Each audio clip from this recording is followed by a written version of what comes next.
우리 모두는 하나님 앞에 서서 하나님의 인도와 보호하심 아래서 살아가는 자들입니다. 예배할 때도 하나님 앞에 서 있는 자들이고, 그리고 기도할 때도 하나님 앞에 서 있는 자들입니다. 결국 우리의 인생 마지막 날에 우리의 인생 전체에 대해서 하나님 앞에 서서 평가받게 될 것입니다. 그렇기 때문에 우리는 항상 기억하며 꼭 붙들고 살아야 할 질문이 있습니다. 우리는 하나님 앞에 설 때 무엇을 의지하고 서 있는가? 여러분, 이 질문을 항상 생각하면서 여러분들의 신앙생활을 쭉 이어가야 한다는 것이죠. 여러분, 시험 친 후에 결과를 확인해 본 경험들 있을 거예요. 합격 여부를 아주 간절하게 기다리는 그런 경험들을 해보셨을 겁니다. 여러분, 시험 결과를 확인할 때를 한번 생각해 보십시오. 어떤 사람은 아주 담대하게 확인할 겁니다. 왜 그렇게 담대하게 시험을 확인할 수 있죠? 시험 준비를 잘했기 때문에 그렇죠. 결과가 좋을 것이라 예상하고 있기 때문에 빨리 시험 성적을 발표해 주기를 기대하고 소망하고 있습니다. 여러분, 제가 신대원 다닐 때 조직신학 교수님 세 분이 계셨는데, 그 세 분의 교수님 중에 한 분이 시험을 굉장히 까다롭게 내는 분으로 아주 유명했습니다. 제가 학교 입학했을 때 그분에 대한 소문이 아주 자자했어요. 그래서 60점 이하를 받으면 시험을 다시 쳐야 되거든요. 근데 저는 시험 다시 치는 걸 너무 싫어하는 성격입니다. 공부하는 걸 애초부터 싫어해서 다시 시험을 친다는 건 상상하기도 싫은 일이었어요. 그래서 그 교수님의 과목을 제가 새 과목을 들었는데, 그 교수님 과목 시험 치기 전에 한 3주 전부터 서창훈 목사님 앉아 계시니까 아실 거예요. A4 한 10장 정도 되는 분량을 한 3주 전부터 들고 다니면서 다 외워서 그대로 옮겨 놓았습니다. 진짜 제가 그렇게 공부를 잘하는 신학생이 아니었거든요. 그런데 그 교수님 과목 세 과목은 전부 다 A를 받았어요. 그 교수님 성적을 발표할 때마다 저는 기다리고 있었어요. 빨리 발표해라. 빨리 발표해라. 빨리 발표해라. 친구들, 동기들이 놀래죠. 손 전도사가 공부를 열심히 하는 애가 아닌데 왜 이 성적이 어디서 제 컨닝한 거 아니야? 뭐 이런 분위기였어요. 그런데 그 교수님 과목에 있어서는 그만큼 열심히 준비했기 때문에 성적 발표를 저는 기다리고 있었습니다. 여러분, 또 어떤 사람들은 두려움 속에서 성적을 확인합니다. 왜 그렇습니까? 제대로 준비하지 않았거든요. 떨어질 것 같거든요. 그렇죠? 똑같이 신대원 1학년 1학기 신대원 1학년 1학기 딱 들어가면 1학년 1학기를 시작하기 전에 헬라어 공부를 해야 됩니다. 방학 기간에. 여러분, 그 헬라어 방학 동안에 공부하는 중에 제가 정말 힘들었습니다. 제가 2번 공부하는 거 싫어한다 그랬죠. 방학 중간에 헬라어를 통과해야 1학년 1학기 때 헬라어 서기라는 수업이 있습니다. 그 수업을 들어갈 수 있습니다. 그런데 헬라어 방학 중에 하는 그 과목을 통과를 못하면 다음 겨울 방학 때 또 해야 돼요. 그거를. 와, 미칠 것 같은 거예요. 여러분, 2주 동안 아침부터 저녁까지 헬라어만 계속 보고 있거든요. 마지막 시험을 치고 내려오는 날 저 진짜 울었습니다. 다시 해야 될 것 같은 느낌이 들었어요. 그때 우리 집사람이 지아 출산할 때였는데, 지아 태어날 때도 헬라어 다시 공부하기 싫어서 안 갔습니다. 공부를 해야 된다. 지금 헬라어 2번 하기 싫다. 진짜 좀 이해를 해주라. 그랬는데 마지막 시험을 치고 수원에서 집에 내려오는데 다시 해야 될 것 같은 느낌이 계속 드는 거예요. 근데 제가 혼자서 차 운전하고 내려오는데 눈물이 흐르면서 미치고 환장하겠다. 진짜 그걸 또 어떻게 하노? 이런 느낌이었어요. 결과를 확인하는 날 결과 확인하고 싶었겠어요? 아니면 좀 더 미루고 싶었겠어요? 좀 더 미루고 싶었죠. 다행히 D였습니다. D. 저는 D 만족합니다. F 아닌 D 만족합니다. 절대 헬라어 수업을 다시 듣지 않겠노라. D로 끝났다. 헬라어는 끝났다. 여러분, 그런데 열심히 준비해서 시험 발표를 성적을 기다리는 사람, 준비를 제대로 잘 못해서 그 성적을 자꾸 발표를 뒤로 미루고 싶은 사람. 여러분, 이 차이는 어떤 차이입니까? 성격 차이입니까? 기질 차이입니까? 제가 생각할 때는 그렇지 않습니다. 어떤 근거를 바탕으로 해서 그 자리에 서 있는가입니다. 시험을 잘 준비한 사람은 잘 준비한 그것을 근거로 해서 발표를 기다리고 있는 거죠. 그렇죠? 시험을 제대로 준비 못한 사람은 잘 준비를 못했다는 그 근거 위에서 지금 성적 발표를 계속 뒤로 미루고 싶은 거예요. 여러분, 그런데 이 모습은 우리의 신앙생활과 똑같습니다. 어떤 사람은 하나님 앞에서도 이렇게 서 있습니다. 나는 이 정도 했습니다. 나는 남들보다 낫습니다. 자기 의를 붙들고 이렇게 서 있는 사람들이 있다는 것이죠. 그런데 또 어떤 사람들은 전혀 다른 모습으로 서 있습니다. 나는 아무것도 아닙니다. 나는 죄인입니다. 하나님, 저를 좀 불쌍히 여겨주십시오. 오직 하나님의 은혜를 붙들고 서 있는 사람입니다. 정반대의 모습이죠. 여러분, 이렇게 정반대의 모습 중에 하나님이 받으시는 사람은 과연 누구이겠습니까? 오늘 우리가 읽은 본문은 이 질문에 대한 대답입니다. 오늘 본문이 우리에게 이 질문과 관련해서 하나님이 받으시는 사람은 누구일까? 이 질문과 관련해서 자기 의인가? 하나님의 은혜를 붙드는 자인가? 라는 질문을 지금 이 본문이 우리 가운데 던지고 있다는 것이죠. 이 질문 앞에 서 있으면 여러분들의 신앙생활이 고스란히 드러나게 될 겁니다. 오늘 이 말씀을 다시 확인하면서 나는 도대체 무엇을 근거로 하나님 앞에 서 있는가? 자기 자신을 잘 돌아보고 확인해 볼 수 있기를 주님의 이름으로 축원드립니다. 여러분, 오늘 본문은 비유입니다. 비유로 시작했죠. 네, 분명히 비유라고 얘기하고 있습니다. 그런데 이 비유는 있지 않은 일을 가상으로 만들어낸 비유가 아니라 실제 이때 이 당시에 실생활에서 있었던 모습들을 가지고 지금 비유로 말씀하고 계시는 겁니다. 오늘 우리가 읽었던 비유 가운데는 바리새인이 등장하고 있고 세리가 등장하고 있죠. 그리고 그들이 기도하는 모습을 가지고 지금 비유로 예수님이 교훈하고 있어요. 여러분, 그런데 바리새인이 이때 이 당시에 이런 모습으로 기도했습니다. 세리가 이때 이 당시에 이런 모습으로 기도했다고요. 실제로 있었던 그 모습을 지금 비유로 끌어왔습니다. 그렇다고 해서 예수님께서 지금 바리새인들만을 책망하고 있는 것은 아닙니다. 오늘 우리가 읽었던 9절 말씀을 보십시오. 이 비유의 대상이 누구인지 정확하게 말씀해 주고 있습니다. 여러분, 이 비유의 대상이 누구입니까? 바리새인들입니까? 아니요, 바리새인들 아닙니다. 자기를 의롭다 하고 다른 사람을 멸시하는 자들이라고 분명히 말씀하고 있죠. 이때 이 당시 바리새인들 중에 많은 사람이 이런 모습을 보이고 있었기 때문에 바리새인을 비유로 끌어온 것뿐입니다. 여러분, 그렇다면 자기를 의롭다 하고 다른 사람을 멸시하는 자들 누구이겠습니까? 다른 사람 생각하지 마시고 여러분들 개개인을 이 자리에 집어넣으십시오. 그러면 맞습니다. 여러분, 그리고 생각해 보십시오.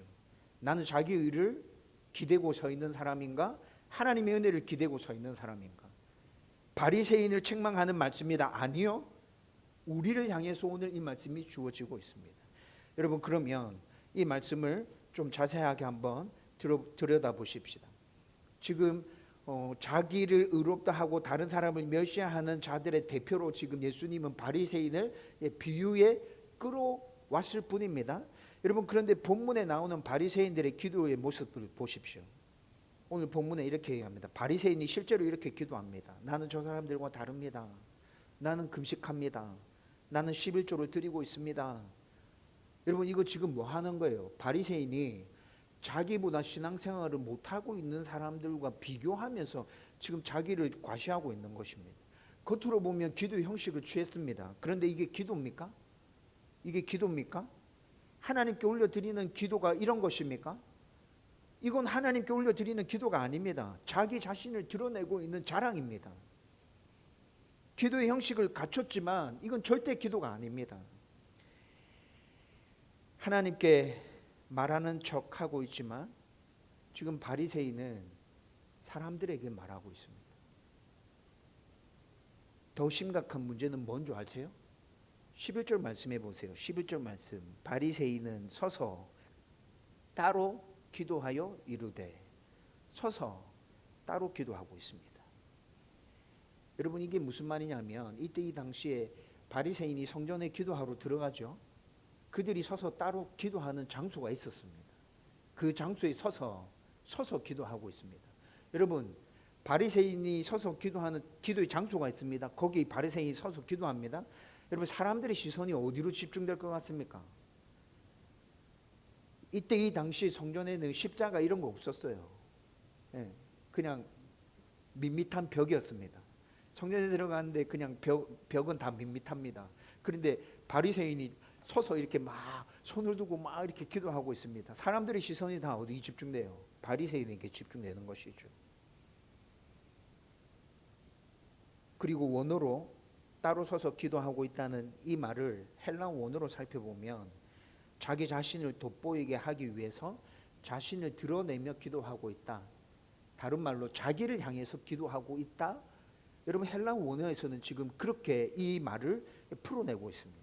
자기를 향해서 기도하고 있다. 이게 바리새인의 기도 모습입니다. 여러분 바리새인이 기도하고 있는 이 모습을 통해서 우리는 내 기도와 내 신앙생활의 모습을 진지하게 살펴봐야 합니다. 여러분 우리도 하나님께 기도한다고 하면서 또 신앙생활 중에서 실제로 하나님께 기도하는 게 아니라 자기 자신을 드러내고 있지는 않습니까? 하나님 난 이 정도 합니다. 저 괜찮지 않습니까 하나님?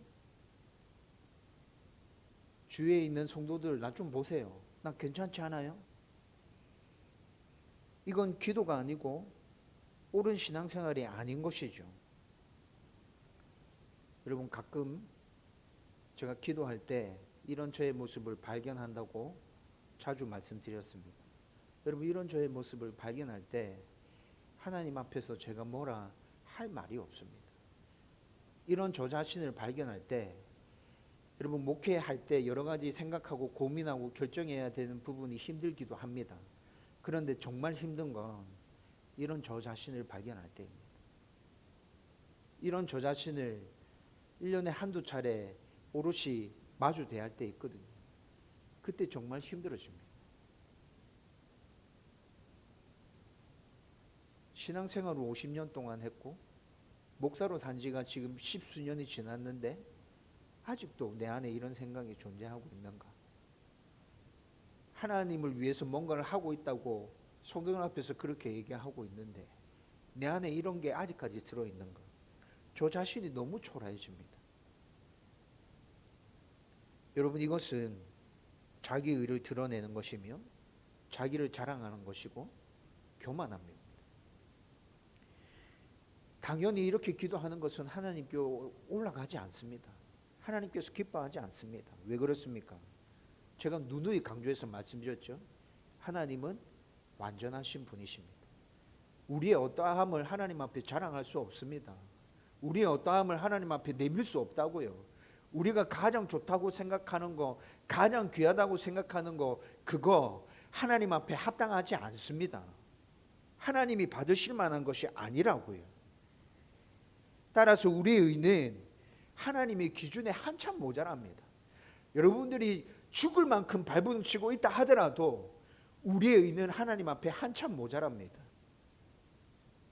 그러므로 자기 의로는 절대로 하나님께 나아갈 수 없습니다. 우리의 의는 하나님께 나아가는 길이 아닙니다. 오히려 하나님께 나아가는 것을 가로막는 벽입니다. 우리는 지금 하나님 앞에 설 때 무엇을 붙들고 서 있습니까? 여러분 지금 어떤 모습으로 하나님 앞에 서 계신 거예요? 여러분의 신앙입니까? 여러분의 열심입니까? 여러분들이 가지고 있는 생각과 기준으로 하나님 앞에 서 있습니까? 그렇다면 우리는 지금 하나님께로부터 점점 멀어지고 있는 중입니다. 여러분 기억하십시오.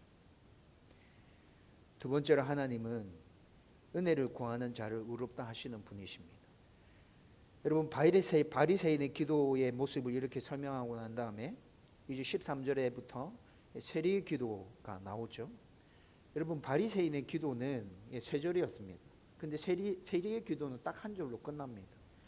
여러분, 세리의 기도는 바리새인의 기도와 아주 극명하게 대조를 이루고 있습니다. 우선 그는 멀리 서 있습니다. 멀리 서 있다는 말이 무슨 말입니까? 사람들이 눈에 띄지 않는 구석에 처박혀 있다는 말입니다. 하늘을 향해서 눈을 뜨지도 못합니다. 웅크리고 가슴을 치면서 기도합니다. 그렇게 그냥 한마디를 내뱉습니다. 뭐라고 내뱉습니까? 하나님이여, 저를 불쌍히 여겨 주십시오. 저는 죄인입니다. 하나님, 저는 죄인입니다. 저를 불쌍히 여겨 주십시오.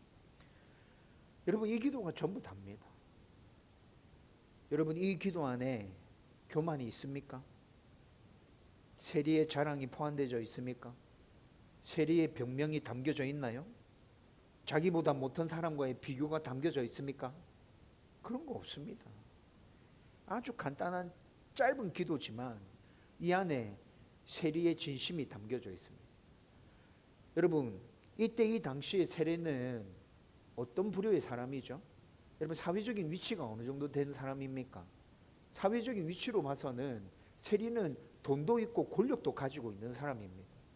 사람들이 싫어하지만 밖에 나가서는 사람들 위에 군림할 수 있는 그런 힘을 가지고 있는 사람이라고요. 아마 세리가 밖에 돌아다닐 때는 그런 모습으로 돌아다녔을 거예요. 그렇죠?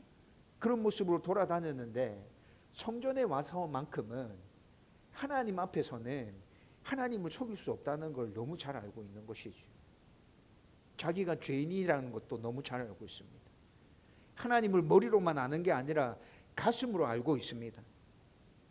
그래서 그는 자신에 대해서 적어도 하나님 앞에서만큼은 변명하지 않습니다. 자기보다 못한 다른 사람과 비교하지 않습니다. 오직 하나, 하나님의 은혜만을 구합니다. 하나님, 저는 죄인입니다. 저를 불쌍히 여겨 주십시오. 밖에 나가서는 떵떵거리면서 소리치면서 사람들 위에 군림하면서 그렇게 떠들썩하게 살아가고 있지만 하나님, 저 진짜 볼 거 없어요. 볼품 없어요. 하나님, 저 아시잖아요. 이게 하나님이 원하시는 참된 기도입니다. 저는 죄인입니다. 저는 아무것도 아닙니다. 저는 합당하지 않습니다. 하나님이 아니면 안 됩니다. 이 고백이 하나님 앞에 상달되는 참된 기도라는 것입니다. 우리는 하나님 앞에서 절대로 괜찮은 사람들이 아닙니다. 좀 전에 말씀드렸잖아요. 저와 여러분, 세리의 고백처럼 우리도 죄인입니다. 우리는 스스로 하나님 앞에 설 수 없는 자들이라고요. 그런데 바리새인은 지금 자기 의를 붙들고 자기 의를 자랑하면서 하나님 앞에 그렇게 서 있죠. 좀 전에 말씀드렸잖아요. 하나님은 완전한 분이십니다. 하나님은 완전하기 때문에 바리새인이 자기 의라고 드러내고 있는 그 의, 세리가 나는 죄인입니다라고 고백하고 있는 그 죄의 고백들, 하나님을 보실 때는 바리새인이나 세리나 다 똑같은 죄인인 거예요. 심판받아 죽어 마땅한 죄인인 거예요. 따라서 자기 의로는 하나님의 기준에 절대 도달할 수 없다고요. 하지만 세리는 자신이 죄인임을 너무나도 잘 알고 있죠. 그래서 오직 하나님의 은혜만 붙드는 것입니다. 완전한 하나님의 기준에 도달할 수 없는 죄인이 하나님께 나아갈 수 있는 방법은 오직 하나님의 은혜뿐입니다. 본문에서 누가 의롭다고 인정받았다 말씀하고 있습니까? 오직 은혜를 구하는 세리, 그 사람만 의롭다 인정받았다 말씀합니다. 하나님은 잘난 사람을 의롭다 하지 않습니다. 자기 의를 내세우는 사람을, 교만한 사람을 의롭다 인정하지 않습니다. 자신을 잘 알고 은혜를 구하는 사람, 그 사람을 의롭다 인정해 주십니다. 그래서 우리가 붙들어야 할 진리는 바로 이것입니다. 은혜를 구하지 않는 사람은 하나님 앞에 설 수 없다. 여러분, 이것은 진리입니다. 우리가 붙들어야 될 진리라고요. 은혜를 구하지 않는 사람은 하나님 앞에 설 수 없습니다. 세 번째로, 하나님 앞에 설 때에는 낮아지는 자가 높아집니다. 여러분, 14절 보십시오. 14절, 이 비유의 클라이막스입니다. 핵심입니다.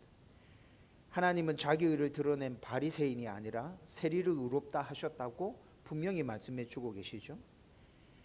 우리의 상식을 깨고 세리가 의롭다고 인정받았습니다. 우리 상식은 자기를 드러내고 자기의 어떠함을 잘 포장해서 사람들한테 알리는 그 사람이 인정받을 거라 생각하잖아요. 근데 결과가 다르다고요. 왜 이런 결과가 나왔습니까? 제가 반복해서 계속 말씀드렸습니다. 세리는 자신이 죄인임을 알았고 하나님 앞에서 하나님이 완전하심을 알았고 그래서 자기 자신을 낮추었기 때문에 하나님께 의롭다 인정을 받을 수 있었던 것이죠. 자기 의가 아니라 하나님의 의를 붙들었기 때문에 의롭다 인정받은 것입니다. 그래서 예수님께서 14절 뒷부분에 계속해서 말씀하십니다. 자기를 높이는 자는 낮아지고 자기를 낮추는 자는 높아지리라. 이건 단순한 겸손의 이야기가 아닙니다. 하나님 앞에 설 수 있는 자의 모습이 어떠한지에 대해서 예수님께서 아주 분명하게 말씀해 주고 있는 변하지 않는 진리입니다. 성경 전체가 이에 대해서 우리 가운데 우리에게 말씀해 주고 있다고요. 바리새인은 교만하여서 자신을 높였죠. 그래서 하나님이 아니라 자기 자신을 붙들었습니다. 그런데 이런 바리새인은 하나님의 기준에 도달할 수 없었고 결국 자기 의를 붙들다가 무너지고 말았습니다. 반면에 세리는 자신이 죄인임을 너무나도 분명히 알았고 자기 의를 드러낼 것이 없었습니다. 그래서 오직 하나님만을 붙들어온 것이죠. 오직 하나님의 의만을 바라보면서 그 은혜만을 구했기 때문에 하나님의 은혜를 덧입고 하나님 앞에 설 수 있는 자격이 그에게 생겨난 것입니다. 여러분, 세상은 우리 가운데 계속 말합니다. 너를 증명해야 된다. 너 그냥 가만히 있으면 너 도태된다. 너 파묻힐 거야. 너를 드러내야 돼. 하지만 하나님은 오늘 이 말씀을 통해서 우리에게 말씀하십니다. 너의 힘으로는 안 된다. 너의 힘으로는 내 앞에 설 수 없다. 모든 것들을 다 내려놓고 오로지 십자가를 붙들어라. 예수를 붙들어야 된다. 나의 은혜를 붙들어야 내 앞에 설 수 있다. 하나님께서 지금 이렇게 말씀하고 계시죠.